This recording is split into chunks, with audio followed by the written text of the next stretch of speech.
My name is Eleanor Vance, and for my entire life, I've been the artistic failure in a family of lawyers. They saw my paint-stained hands and charcoal-smudged cheeks not as signs of passion, but as symbols of my refusal to grow up, to be serious, to be one of them. My grandfather's will was their final, grandest insult, or so they thought. His vast estate, the beautiful old house and lands that held all our family's history, would go to the grandchild with the most significant professional standing within 10 years of his passing. It was a race I was never expected to even run. This year, they all gathered to celebrate my cousin inheriting the property, a lavish party to toast his victory and my assumed defeat. But I arrived with a guest they didn't expect, my grandfather's lawyer, who waited for the perfect moment before announcing that my sold-out gallery shows, my numerous art prizes, and my recent appointment to the National Arts Council Board made me the undisputed legal heir. Before I dive into the story of how I went from being the family joke to the one holding all the cards, I want to hear from you. Let me know in the comments where you're watching from, and if you've ever felt underestimated by the people who are supposed to believe in you the most, go ahead and hit that like button. And if you're new here, make sure you subscribe to join our community of people who know that the best validation comes not from others, but from within. The day my grandfather, Thornton Vance, was laid to rest was the day the 10-year clock started ticking. I was 24 years old, standing beside his grave in a borrowed black dress that felt 2 sizes too small in the shoulders, a physical manifestation of how I felt in my own family. My father, a man whose spine seemed to have been replaced with a stack of law books, stood stoically, his hand on my mother's arm. My mother, in turn, was dabbing at her dry eyes with a silk handkerchief, her grief more a performance of propriety than a genuine outpouring of emotion. Beside them stood my Aunt Carol and Uncle Robert and their son, Alistair. Alistair, my senior by 2 years, was the family's golden boy. He had just graduated from Harvard Law, top of his class, and was already clerking for a federal judge. He was the embodiment of everything the Vance family valued: prestige, intellect, and ambition measured in billable hours. I, on the other hand, had just graduated with a Master of Fine Arts. To my family, this was equivalent to a degree in professional daydreaming. After the funeral, we all gathered in the stiff, mahogany-paneled library of my grandfather's estate, a room that smelled of old paper, leather, and disappointment. Mr. Abernathy, my grandfather's lawyer for over 50 years, sat behind the enormous desk, his face a mask of solemn neutrality. He was a small, bird-like man with spectacles perched on the end of his nose, but he commanded the room with a quiet authority that even my father respected. He cleared his throat and began to read the will. Most of it was standard, small bequests to old friends and loyal staff. But then came the main event, the disposition of the Vance estate itself. Mr. Abernathy paused, looking over his glasses at me, and then at Alistair. "And now," he said, his voice echoing slightly in the tense silence, "we come to the matter of the primary residence and the controlling interest in the Vance family trust." Thornton was very specific in his instructions. He read the clause aloud, the words dropping into the room like stones into a still pond. "The entirety of my remaining estate shall be held in trust for a period of 10 years from the date of my death. At the conclusion of this period, the full inheritance will be transferred to whichever of my grandchildren, Alistair Vance or Eleanor Vance, is judged by the executor of my will to have achieved the most significant professional standing in their chosen field." A wave of something like an electric shock passed through the room. My father's jaw tightened. My mother let out a small, almost imperceptible gasp. But it was Aunt Carol who broke the silence, her voice sharp and brittle. "Well, that's certainly eccentric. But the outcome is rather obvious, isn't it?" She smiled, a tight, unpleasant motion of her lips, and patted Alistair's arm. Alistair himself had the good grace to look momentarily uncomfortable, but it was quickly replaced by a familiar look of smug confidence. He glanced at me, a flicker of pity in his eyes that was more insulting than any overt sneer. My own reaction was a numb confusion. I had adored my grandfather. He was the only one who had ever encouraged my art. He would come to my little makeshift studio in the attic, his eyes twinkling as he looked at my canvases. He'd smell of turpentine and old books, and he'd tell me stories about the great painters, his voice a low rumble of passion. "Don't ever let them dull your colors, Ellie," he'd say. "The world has enough gray." And now this. It felt like a betrayal. A bizarre, cruel game he had set up from beyond the grave. My father spoke, his voice the one he used in courtrooms, designed to project absolute certainty. "Abernathy, surely there are more concrete metrics?" Significant professional standing is terribly vague. In the legal profession, standing is clear: partnerships, judicial appointments, published articles in law reviews. For art, what is the equivalent? The dismissal in his tone was a physical blow. He didn't have to say it. He didn't have to spell out that my hobby had no standing, no significance, no worth in his world. Alistair, seizing the opportunity to appear magnanimous, stepped forward. "Don't worry, Uncle. Aunt. And Eleanor." He said my name as an afterthought. I think we all know what grandfather intended. He was just being dramatic. "Of course, I'll make sure Eleanor is taken care of once everything is settled." He was already claiming ownership, already promising to dole out charity from his inevitable winnings. The condescension was suffocating. I felt small, invisible, like a ghost in my own life story. I looked at Mr. Abernathy, hoping for some clarification, some sign that this was all a terrible mistake. He simply looked back at me, his expression unreadable, and said, "The terms are as I have read them. My judgment in 10 years will be final and legally binding." Thornton was very clear on that point. That night, I drove back to my tiny, cramped apartment in the city, the one my parents reluctantly helped me pay for, always referring to it as my bohemian phase. The air was thick with the smell of linseed oil and the lingering scent of failure.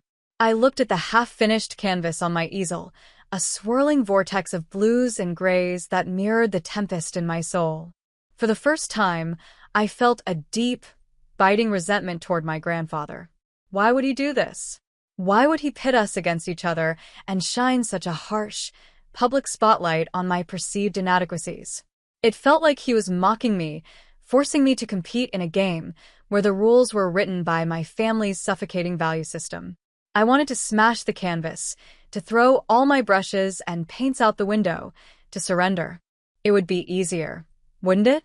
To just accept my role as the artistic failure, the quirky aunt who brings strange-smelling desserts to Thanksgiving and is never asked about her work. But then I remembered his words. "Don't ever let them dull your colors, Ellie." Was this a test? Not a competition with Alistair, but a test for me. A 10-year dare to prove that my world, the world of color and light and emotion, had as much significance as their world of contracts and precedents. A spark of defiance flickered to life in the cold ashes of my despair. Fine, I thought. Let the games begin. But I wasn't going to play by their rules. I was going to play by mine. My victory wouldn't be in winning the estate, but in proving them and my own self-doubts wrong. The first few years were a brutal grind. The inheritance I received from my grandfather, a modest sum meant to tide me over, was barely enough to cover my rent and art supplies. I worked 3 part-time jobs, a barista in the morning, a gallery assistant in the afternoon, and a waitress at night. I was perpetually exhausted, my hands raw from hot water and dish soap, my mind buzzing with the caffeine I needed to stay awake long enough to paint. My studio was a small, unheated room at the back of my apartment. In the winter, I wore fingerless gloves and a thick hat, my breath pluming in the cold air as I worked. I would paint for hours, fueled by a stubborn refusal to quit. Rejection became a constant companion. I sent slides of my work to dozens of galleries, and the rejection letters piled up on my small kitchen table. Most were form letters, cold and impersonal. A few were more pointed. "Derivative," one said. "Lacks a coherent vision," said another. Each one was a small, sharp paper cut to the soul. Meanwhile, the family reports on Alistair's meteoric rise were relentless. My mother would call me, her voice filled with a pride she never showed for me. Alistair just won his first major case. The firm gave him a huge bonus. He's bought a condo in the most exclusive part of the city. Or my father would say during our stilted monthly dinners, Robert was telling me Alistair's name is already being floated for a junior partnership. At his age. Unheard of. They would then turn to me, their expressions shifting from admiration to a kind of pain tolerance. "And how is your painting, Eleanor?" The question always hung in the air, laden with unspoken judgment. My small triumphs were met with polite, vacant smiles. When I told them I had been accepted into a small, juried art show in a suburban community center, my mother said, "Oh, that's nice, dear. Will many important people be there?" The implication was clear. If it didn't involve power, prestige, or money, it didn't count.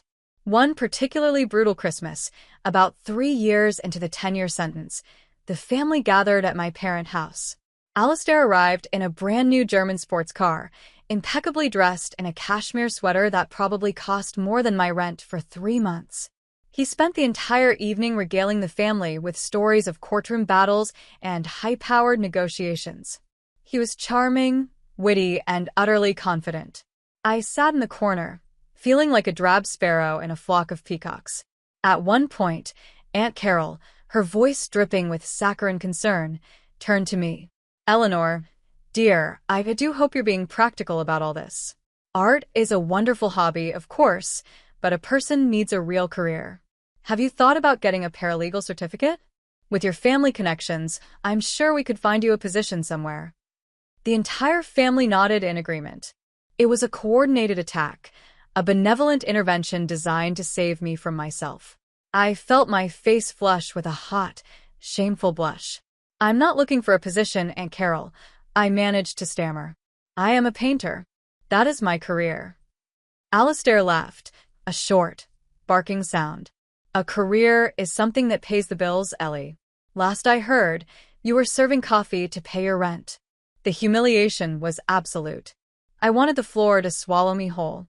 I excused myself and went to the guest bathroom, locking the door and pressing my forehead against the cold mirror. I saw my reflection, the faint smudges of paint on my temple that I had missed, the look of a wounded animal in my eyes. I was so tired of fighting, so tired of being the disappointment.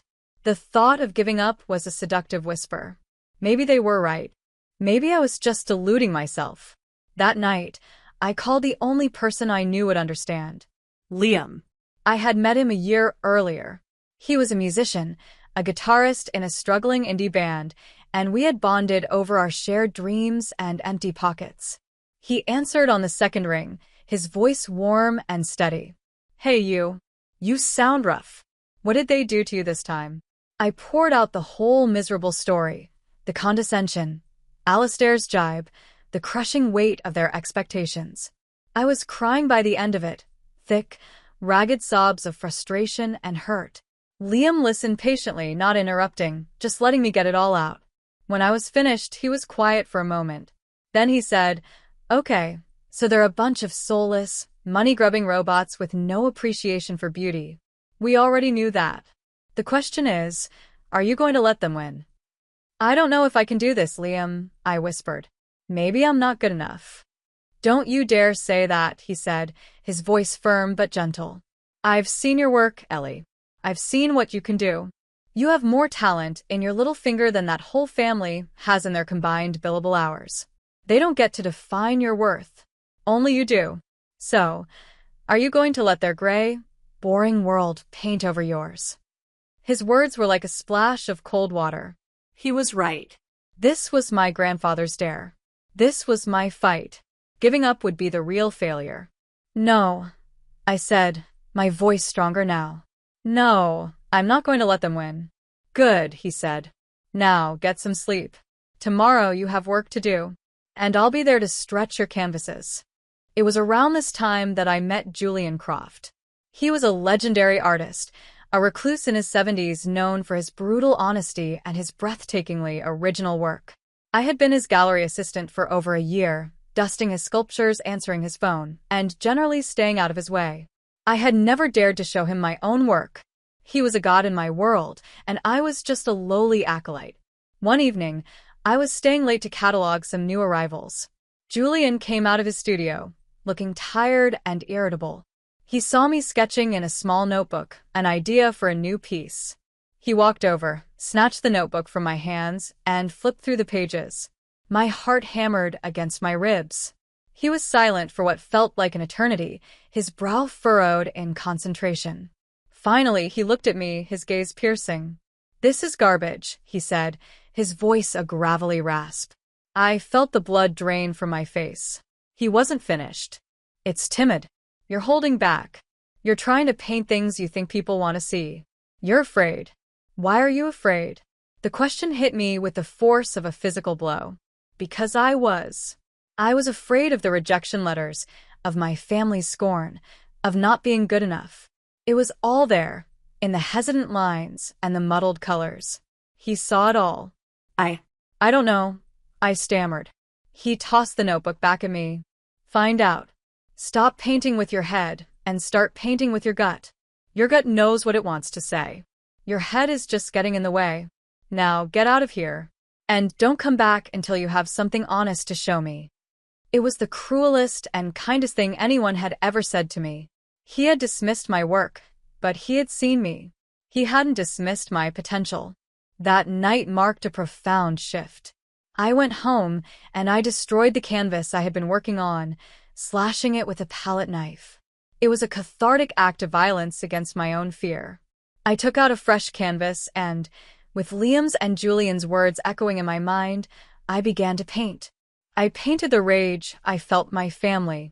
I painted the cold loneliness of my studio. I painted the sting of Alistair's condescension and the warmth of Liam's belief in me. I painted with a ferocity I had never allowed myself to feel before. The colors were raw, the brushstrokes were bold and aggressive. It was messy and chaotic and utterly, terrifyingly honest. The next week, I took the finished piece to Julian.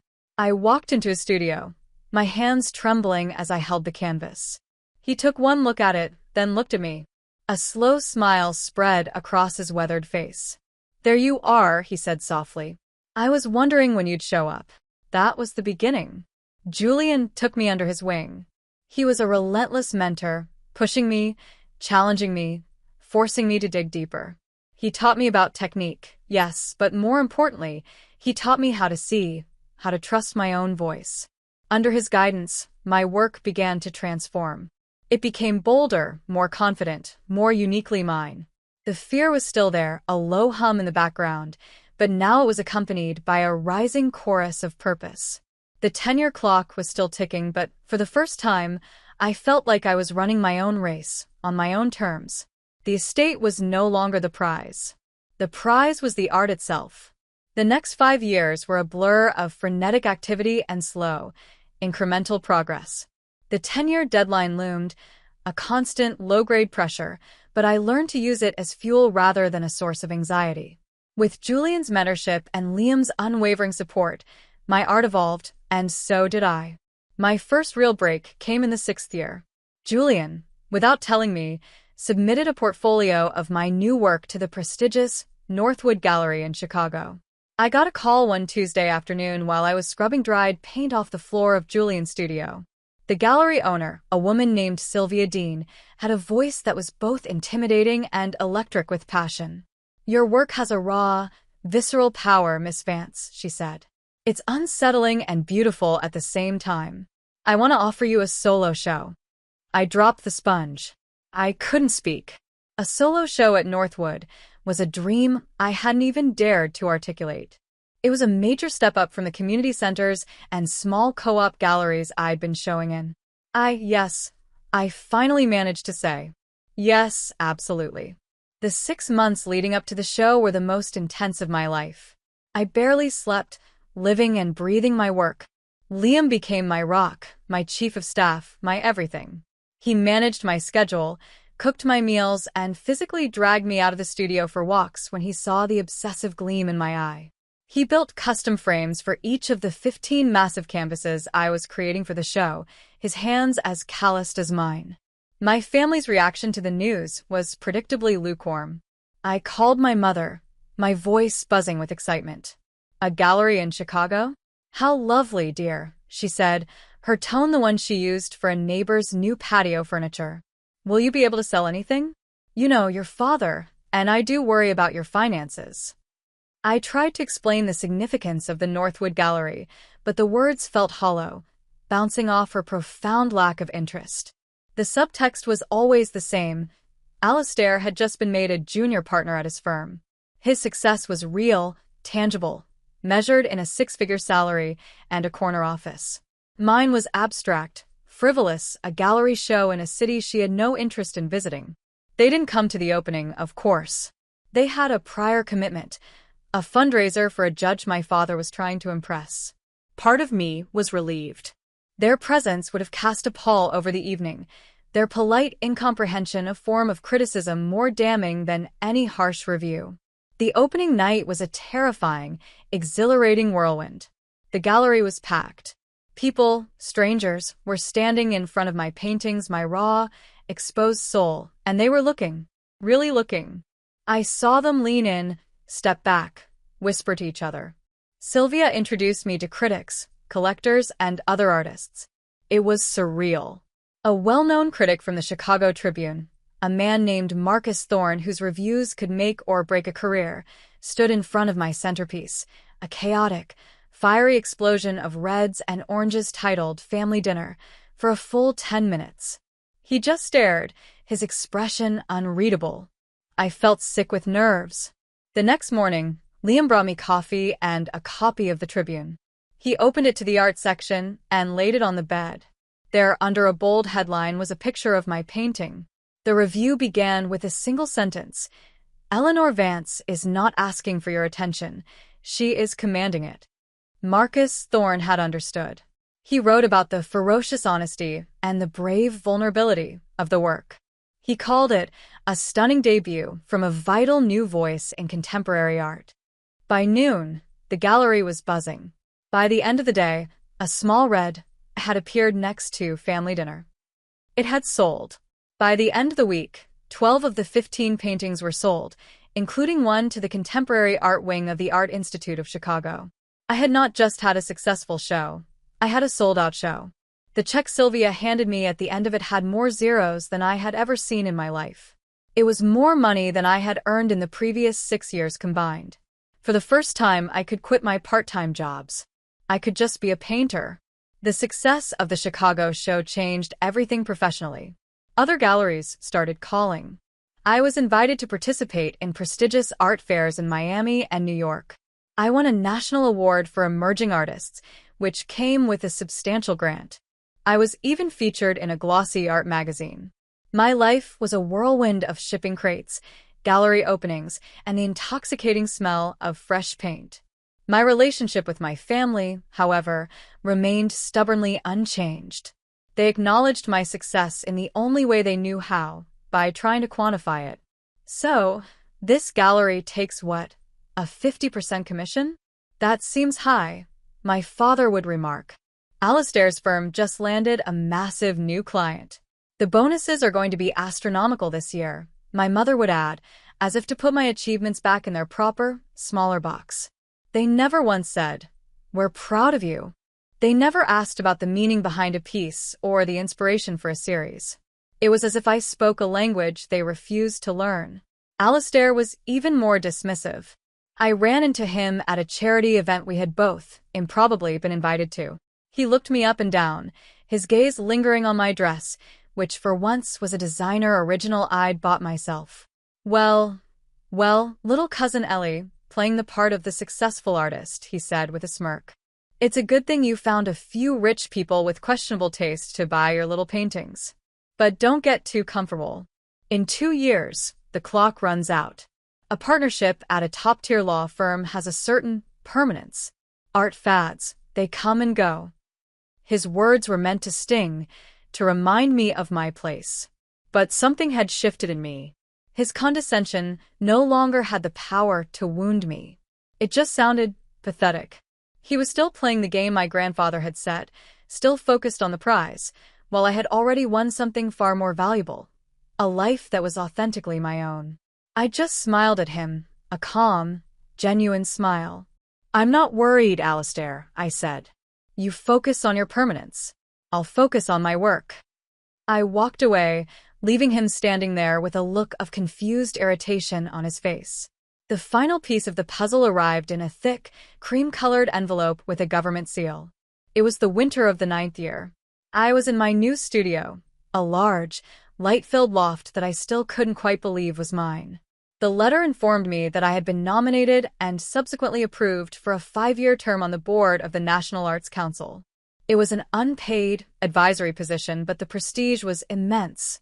The board was composed of the country's most respected artists, curators, and philanthropists. They were responsible for advising on national arts policy and awarding major federal grants. It was, in the world of the arts, a position of profound national standing. This was it. This was the checkmate. It wasn't about money or fame. It was about significance. It was about contributing to the legacy of the field you had chosen. My grandfather's words echoed in my mind. I called my parents to tell them the news. I explained what the council was, the significance of the appointment. There was a long pause on the other end of the line. Finally, my father spoke, his voice flat. A government committee? Is it a paid position, Eleanor? No, Dad, it's voluntary, I said, my heart sinking, though I don't know why I expected anything different. It's about service to the arts community. I see, he said. Well, that's interesting. You know, Alistair was just made senior partner. They're adding his name to the firm's letterhead, the youngest in the firm's history. He was incapable of seeing my world. He could only translate my achievements into his own language, and in that language, they always came up short. It was in that moment that I finally, truly let go. I stopped needing them to understand. I stopped needing their approval. Their validation was a currency I no longer accepted. A few months later, just weeks before the 10-year anniversary of my grandfather's death, the invitation arrived. It was printed on heavy cardstock, the calligraphy elegant and smug. You are cordially invited to celebrate the culmination of a decade of achievement and the bright future of the Vance estate. It was a party at the old house, thrown by my aunt and uncle, to celebrate Alistair's presumed inheritance. It was a victory lap, and my presence was required as a final, public acknowledgement of my defeat. Liam read the invitation over my shoulder. Wow, he said. The sheer, unmitigated gall. Are you going to go? I looked at the invitation, at the arrogant swirl of the lettering. I thought about the cold studio, the rejection letters, the condescending remarks. I thought about my grandfather's twinkling eyes and his belief in me. A slow, calm certainty settled over me. Oh, yes, I said. I'm going, but I'm bringing the +1. I picked up the phone and dialed the number for Mr. Abernathy's office. The day of the party was a perfect, crisp autumn afternoon. The leaves on the old oaks and maples that lined the long driveway to the Vance estate were a riot of red and gold, the very colors I had been wrestling with on a new canvas that morning. As Liam drove, I sat in the passenger seat, not nervous, but filled with a strange, serene calm. This wasn't a confrontation. It was a conclusion. I was dressed in a simple but elegant dark blue dress, the color of a twilight sky. I wore no jewelry except for a simple silver ring my grandfather had given me, a twisting vine design that he said represented creativity. We were to meet Mr. Abernathy at the gate. He was waiting for us, standing beside his own modest sedan, holding a worn leather briefcase. He looked exactly the same as he had 10 years ago, a timeless fixture in a world that had changed so drastically. He greeted me with a small, knowing smile. Eleanor, you look well. I feel well, Mr. Abernathy, I replied. Are you ready? He asked. I took a deep breath, the clean, cool air filling my lungs. I am. We walked up the grand stone steps and through the heavy oak doors together, me, Liam, and the small, bird-like lawyer holding the future in his briefcase. The sound of chatter and clinking glasses washed over us. The great hall was filled with my family's friends and colleagues, judges, senior partners from other firms, influential figures from the world of law and finance. It was a power gathering, a coronation. My family stood near the massive stone fireplace, the center of gravity in the room. My father, looking proud and expansive. My mother, beaming. Aunt Carol and Uncle Robert, flanking their son like royal guards. And Alistair. He was holding a glass of champagne, a look of supreme, unassailable triumph on his face. He was the king in his court, and I was the court jester, summoned for one final performance of failure. My father saw us first. His smile faltered for a fraction of a second as he took in Mr. Abernathy. He came forward, his hand outstretched. Abernathy. Good to see you. I'm glad you could join us to celebrate Alistair's success. A formality, of course, but a pleasant one. Alistair came over, clapping the lawyer on the shoulder with an easy, proprietary air. Mr. Abernathy. Perfect timing. My father is about to propose a toast. I'm sure you'll want to raise a glass to the rightful heir. The arrogance was breathtaking. He didn't see a threat. He saw a quaint old man who was there to rubber stamp his victory. Mr. Abernathy simply adjusted his spectacles. I believe it is I who should propose the toast, Alistair, he said, his voice quiet but carrying an unexpected weight that cut through the nearby chatter. As the executor of your grandfather's will, the duty falls to me to make the final announcement. A ripple of interest spread through the crowd. This was part of the show, they assumed. The dramatic, official declaration. My father gestured to the center of the room, a benevolent master of ceremonies. Of course, Abernathy. The floor is yours. Mr. Abernathy walked to the front of the fireplace, his small frame dwarfed by the massive stone mantelpiece. He placed his briefcase on a small table and opened it with a series of precise clicks. The room fell silent, a hushed anticipation filling the air. 10 years ago, he began, his voice clear and steady, Thornton Vance set forth a unique challenge in his last will and testament. He stipulated that his estate, this very house and all it represents, should pass to the grandchild who achieved the most significant professional standing in their chosen field. He paused, looking around the room, meeting the eyes of the assembled guests. For 10 years, as was my duty, I have diligently tracked the careers of both Alistair Vance and Eleanor Vance. He looked at Alistair. Alistair, your career has been exemplary, by any conventional measure. You graduated with honors, clerked for a federal judge, and have risen to the rank of senior partner at a prestigious law firm. You have achieved significant financial success and a respected position within your profession. It is a commendable record. Alistair beamed, puffing out his chest. My aunt squeezed his arm, her eyes shining with pride. This was it, the public affirmation. Then Mr. Abernathy turned his gaze to me. Eleanor, he said, and the entire room turned to look at the artistic failure in the corner. Your path has been less conventional. A few faint, condescending chuckles rippled through the audience. You pursued a career in the fine arts, a field where standing is not measured in billable hours or corporate titles, but in influence, recognition, and legacy. He pulled a sheaf of papers from his briefcase. The will, however, provided clarification. Thornton, himself a passionate amateur historian of the arts, defined significant standing with several key metrics: peer-reviewed accolades, acquisition of works by permanent national collections, and substantive contribution to the national discourse of one's field. A confused murmur went through the room. My father's smile was gone, replaced by a frown of concentration. He was starting to see the trap his own father had laid. Mr. Abernathy continued, his voice as sharp and precise as a scalpel. Alistair's professional achievements, while significant, are largely contained within the private sphere of his firm. He has published no articles in major law journals. He has not argued before the Supreme Court. He has not been appointed to a judicial or governmental post. His standing, while high, is primarily local to his firm and his clients. He then held up another document. Eleanor, on the other hand, has had her work acquired by 3 national museums, including the Art Institute of Chicago. She is the recipient of the prestigious Wayland National Arts Prize. Her work has been the subject of critical analysis in major publications, from the Chicago Tribune to Art Forum International. He was building his case, brick by brick, just as my father would have done in a courtroom. The smug looks were evaporating from the faces of my family, replaced by a dawning horror. And then there is the final, determining factor, Mr. Abernathy said, his voice ringing with finality. Contribution to the national discourse.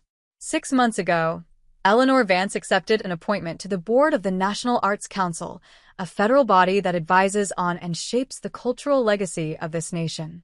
It is an unpaid position of public service and profound professional significance.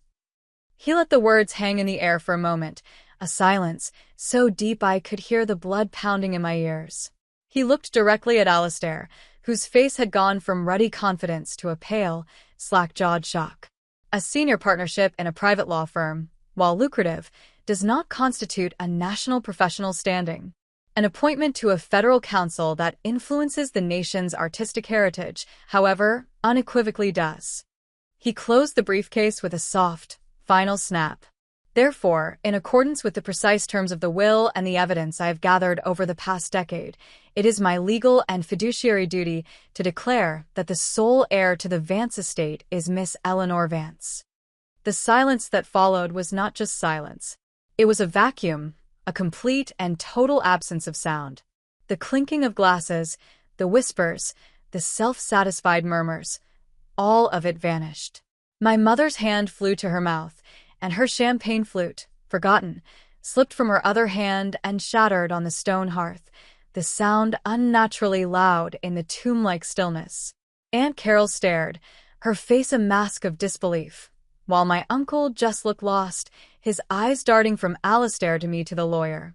My father looked as if he had been physically struck, his face ashen, his mouth slightly agape.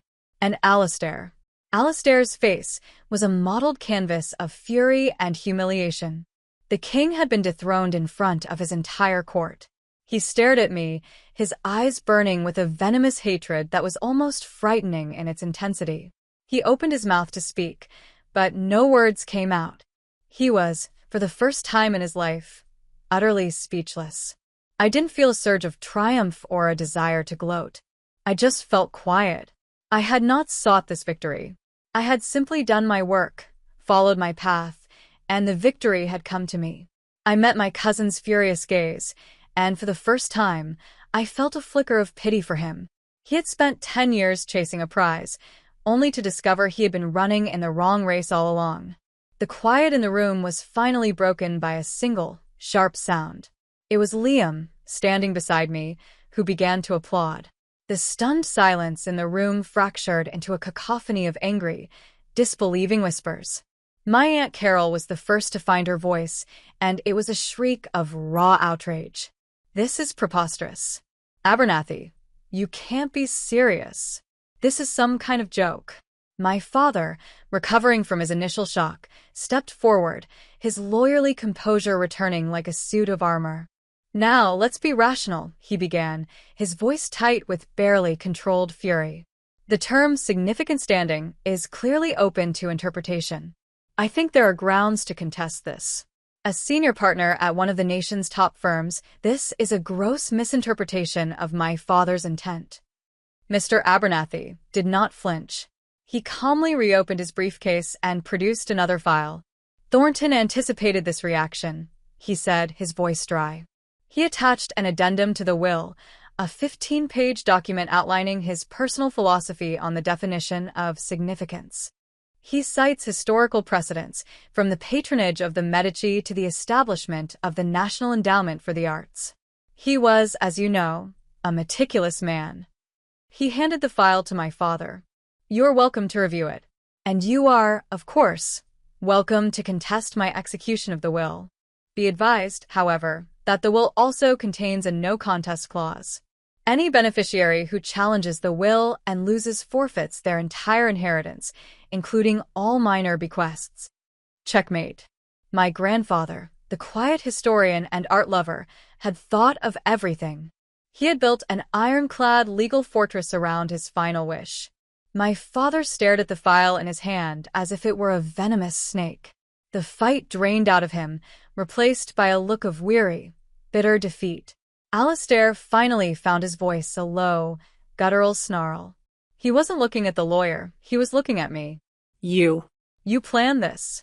This whole starving artist act, it was all a long con.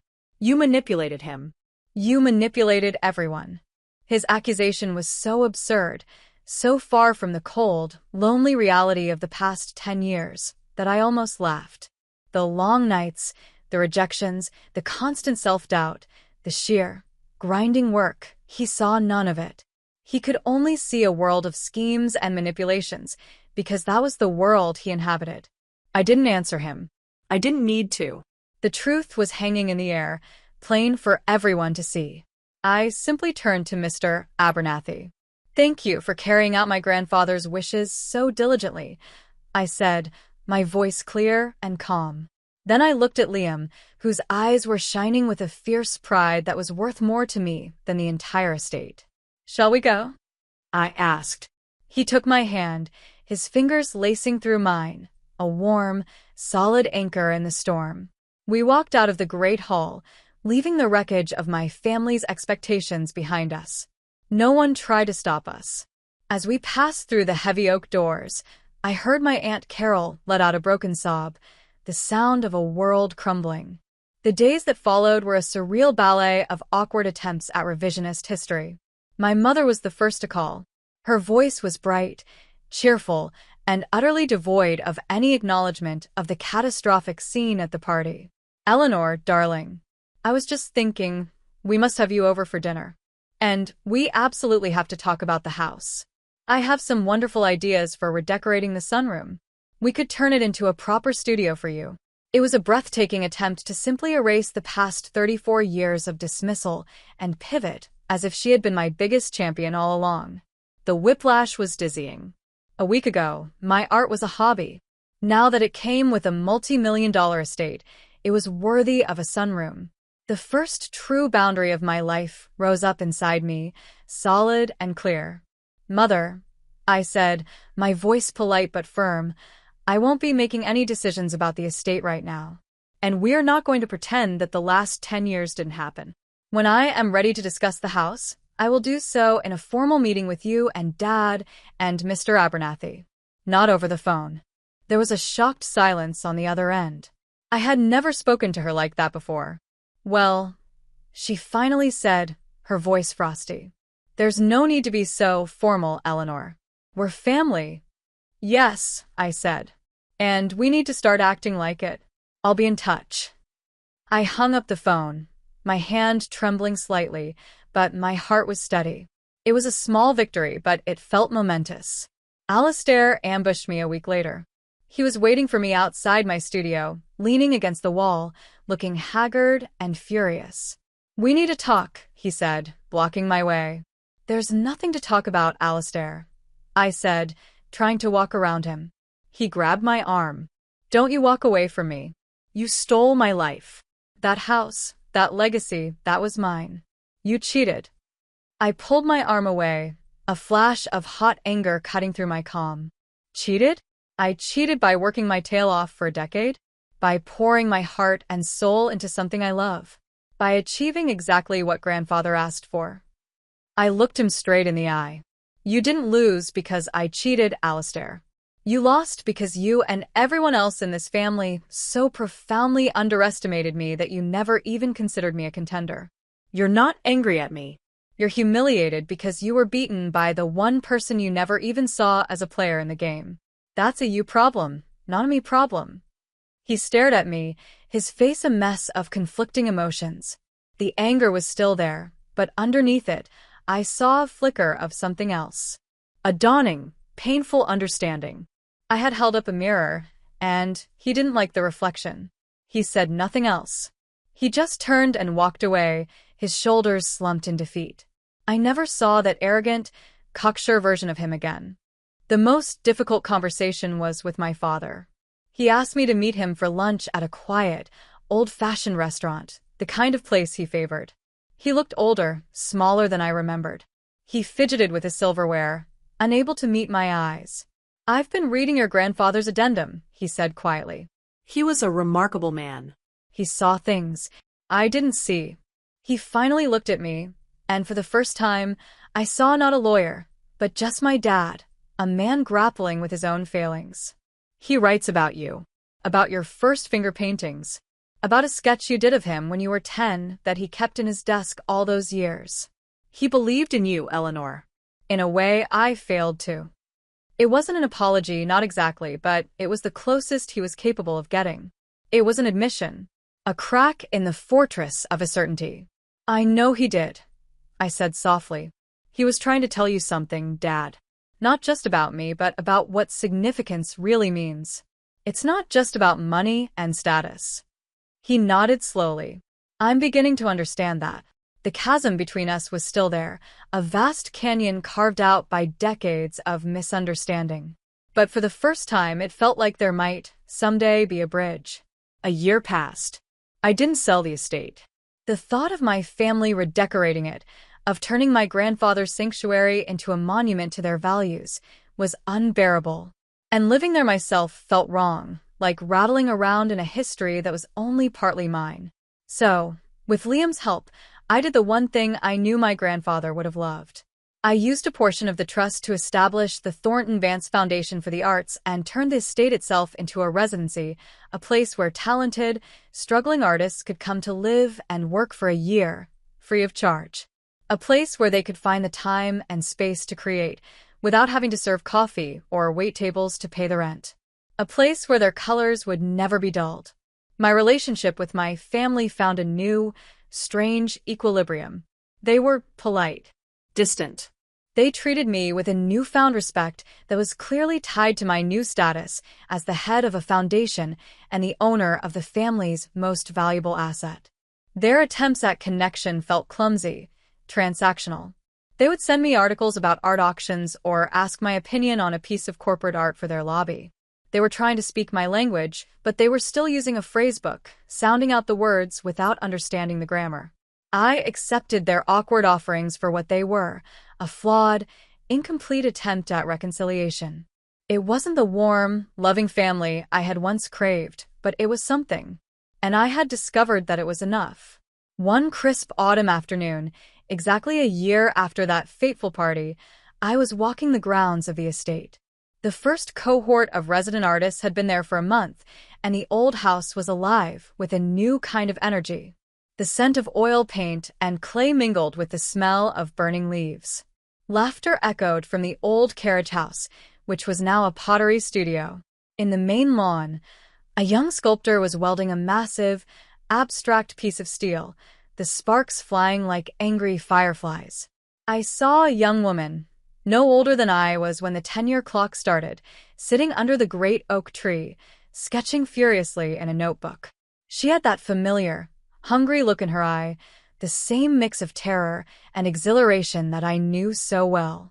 She looked up and saw me, a brief flash of panic in her eyes, worried that the head of the foundation was checking up on her. I just smiled, a real, warm smile. "It's good, isn't it?" I said, gesturing to the landscape. "The light here." She smiled back, the tension leaving her shoulders. "It's perfect," she said. I continued my walk, a profound sense of peace settling over me. I had my chosen family in Liam and my friends. I had my work. And I had this, my grandfather's true legacy, a sanctuary built not on prestige or power, but on the simple, profound belief in the significance of a splash of color on a blank canvas. I had not just inherited an estate, I had inherited a purpose. And I finally understood that my grandfather's will wasn't a test or a competition. It was a map, a long and difficult treasure map he had left for me, and the treasure wasn't the house at the end.